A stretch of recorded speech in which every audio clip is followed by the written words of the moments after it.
અહીંયા આગળ આપણો જે આખો આ મહાત્માઓનો જે સત્સંગનો એક માહોલ છે, એ માહોલની અંદર આપણા બધાની જાગૃતિ દિવસે દિવસે વર્ધમાન થવી જ જોઈએ.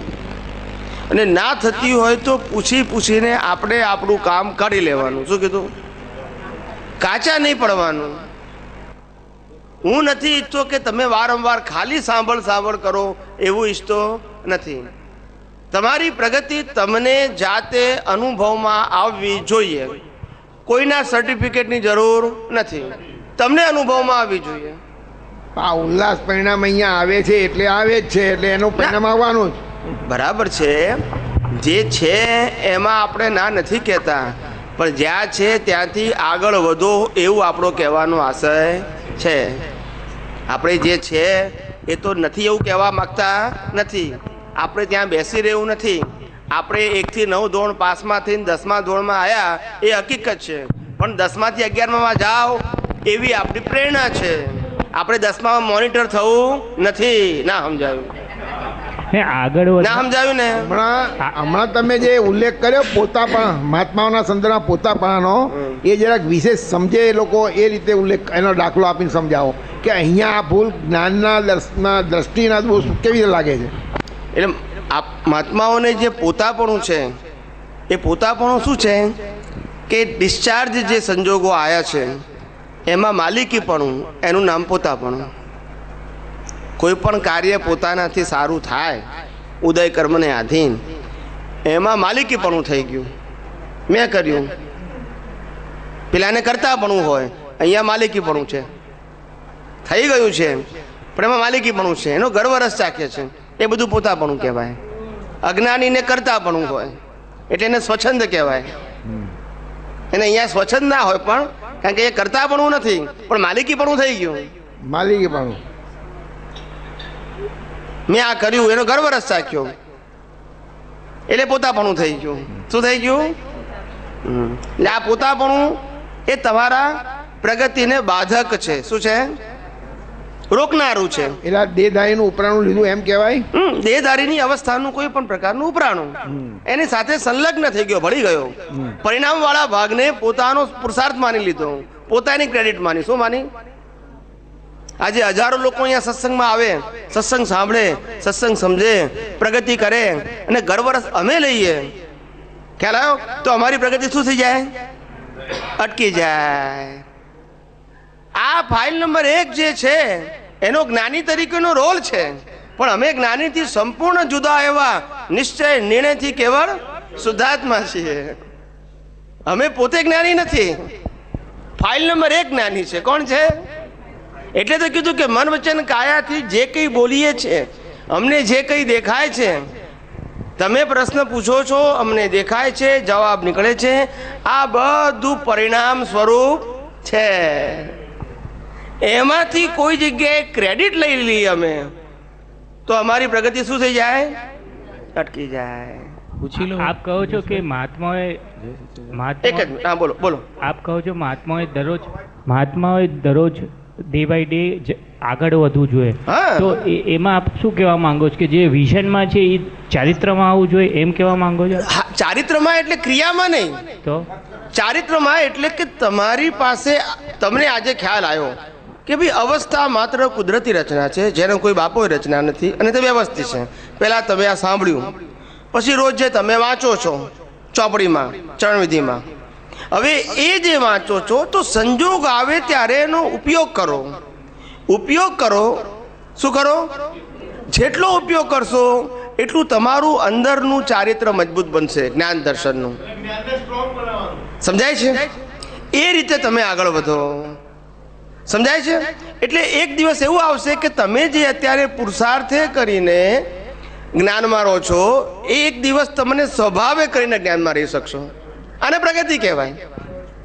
મેં પહેલાં કીધું એ પ્રમાણે તમને જ્ઞાન 6 મહિના પહેલાં હાજર રહેતું હતું, પછી મહિના પહેલાં હાજર રહે, પછી દિવસોમાં હાજર રહે, પછી કલાકોમાં રહે, પછી મિનિટોમાં રહે, પછી સેકન્ડોમાં રહે. તો આ તમારી પ્રગતિ છે. શું છે? હાજર તો રહે છે 6 મહિના પછી, એ ખ્યાલ ને? પણ ધીમે ધીમે તમારી પ્રગતિમાં એનો સમય શું થવો જોઈએ? ઘટવો જોઈએ. અને એક દિવસ એવું આવવું જોઈએ કે અનુભવ આપણો સહજ થઈ જવો જોઈએ, કે આપણે ઓટોમેટિક કામ કરે જ્ઞાન એનું. એવી દશા ઉત્પન્ન થાય કે જ્ઞાન ઓટોમેટિક કામ કરે. સમજાય છે? એટલે જ્ઞાનીએ કીધું કે 6 માંથી 12 ઉપર કાંટો જાય ત્યાં સુધી મહેનત કરવી પડે, પછી 12 માંથી 6 ઉપર આવે ત્યારે મહેનત નથી. એટલે 50% ઉપર 51% થઈ ગયા પછી સહજ થઈ જાય એ પુરુષાર્થ. તમને રિઝલ્ટ મળે અને છતાંય મહેનત ના હોય. અને 6 થી 12 ઉપર મહેનત કરવી પડે, એ કદાચ પાછું એ પડી જાય કાંટો. સમજાય છે? એટલે ત્યાં સુધી મહેનત છે એમ કહેવાનો મતલબ એમનો. બીજું એક એ પૂછવું હતું કે આપે જેમ વાત કરી કે આપણે હમણાં એક્ઝામ આપી રહ્યા છે નેક્સ્ટ બર્થની, એટલે આપણે જે જૂની ભૂલો કરી હોય આપણે ભૂસી શકીએ. તો પ્રશ્ન એ હતો કે આપણે શું જૂની ભૂલો યાદ કરીને એને ભૂસવાની હમણાં કે કેવી રીતે કરવાનું? એકે ભૂલો જૂની યાદ કરવાની નહીં. અત્યારે આજની ભૂલો જ જોવાની અને ધોવાની, અને પાછલી ભૂલો યાદ આવે ત્યારે ધોવાની. સમજી ગયા? આજની ભૂલો પણ જો દેખાય ને ધોવાય તો ઘણું છે.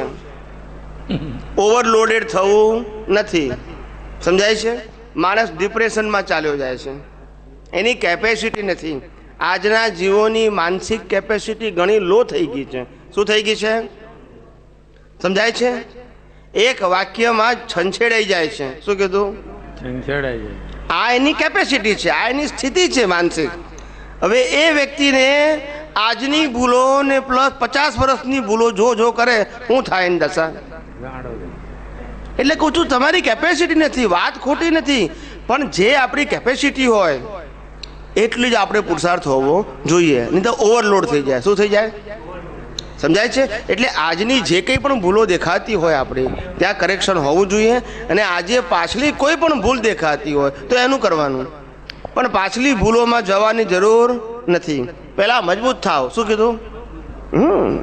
સમજાય છે ને? પણ આજની તો ભૂલો આપણે જોવાની ને ધોવાની, જે આપણે લાઈવ કહીએ છીએ, કરંટ કહીએ છીએ તે. સમજાય છે ને?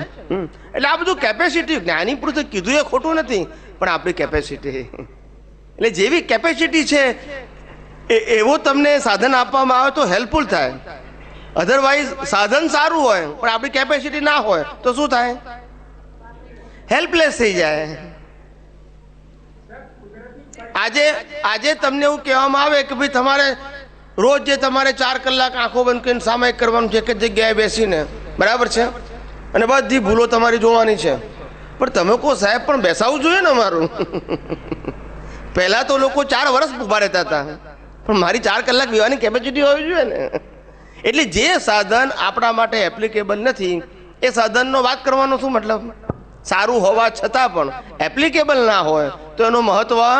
એટલે કોઈ પણ સાધન એવું હોવું જોઈએ ભગવાને બતાવેલું કે આ કાળમાં આપણને પ્રેક્ટિકલ હોવું જોઈએ. કેવું હોવું જોઈએ? આજે અત્યારે આ સાધન છે, ભગવાને કહેલી વાત સત્યમેવ જયતે, એટલે સત્ય 5 મહાવ્રતમાં સત્ય વાક્ય છે, બરાબર છે. તો ભગવાનનું તો વાક્ય છે કે સત્યમેવ જયતે, સત્ય બોલવું જોઈએ. તો આ સુવર્ણ વાક્ય છે અને આપણે એને સ્વીકાર કરીએ છીએ, પણ પ્રેક્ટિકલ છે નથી. લોકો આસાનીથી જૂઠું બોલે છે. આસાનીથી કેવું? જૂઠું બોલવા માટે પશ્ચાતાપ નથી, વેરી ઇઝીલી. કદાચ સાચું બોલી જાય એનો પશ્ચાતાપ હોય પણ જૂઠાનો ના હોય. એવી આપણી હાલની સ્થિતિ છે. જે સમાજમાં રહીએ છીએ એની અંદર જૂઠું બોલવું એક સહજ થઈ ગયું છે. શું છે? સમજાય છે? હવે આ સ્થિતિની અંદર પેલું વાક્ય મૂકીએ તો શું થાય? હેલ્પલેસ છે. કેવું છે? વાક્ય પોતે ખોટું નથી, આપણને હેલ્પ કરતું નથી. સમજાય છે?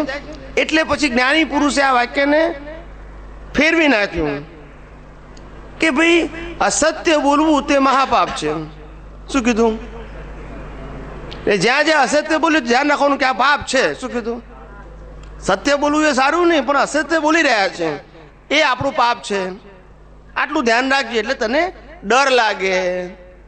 શું લાગે? પેલું વાક્ય ઇફેક્ટલેસ થઈ ગયું છે.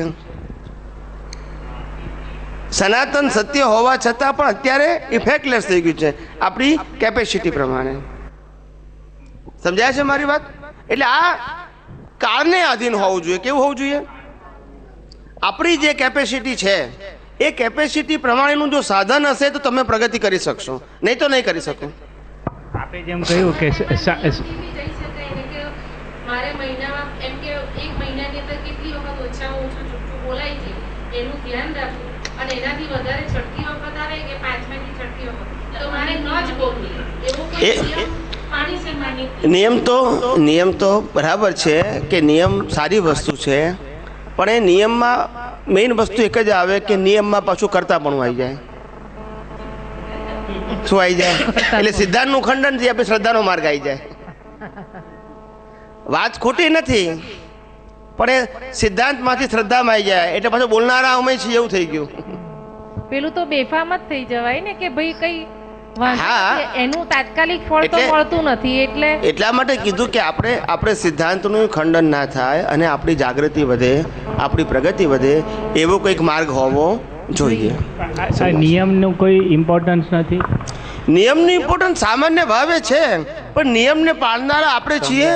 આપણે છીએ ને, પણ એટલે ફાઇલ 1 ને તો ફાઇલ 1 પાસે તો કરે જેટલો નિયમ ફાઇલ નંબર 1 ના ઉદય કર્મમાં હોય એ તો માન્ય છે જ. હા, બસ એ જ. એને કઈ આપણે નિયમ વાળો માણસ અનિયમિત થઈ જાય એવું કહેવાનો આશય નથી, પણ એટલું ધ્યાન રાખવાનું કે નિયમ વાળો માણસ જે નિયમ પાળે છે એ એની સ્વતંત્ર શક્તિ નથી, પણ પ્રકૃતિના ઉદય કર્મમાં આવો નિયમ પાળવાની શક્તિ લઈને આવ્યો છે. આટલું ધ્યાનમાં રાખવાનું. નહીં તો હું પાડું છું તો પાછો કરતા ભાવમાં આવી ગયો, સિદ્ધાંતમાંથી પાછો શ્રદ્ધામાં આવી ગયો. એટલે આ તો કહું છું હું તમને, આ માઇનસ માર્ક બધું આમાં જ થાય છે ને. બધું સારી વાતો જોઈ કે સહી કરી નાખી બરાબર છે એટલે માઇનસ થઈ ગયા. પણ હા, નિયમ પડાય તો સારું એવો ભાવ રાખવો, એનો આપણને વાંધો નથી. સમજાય છે?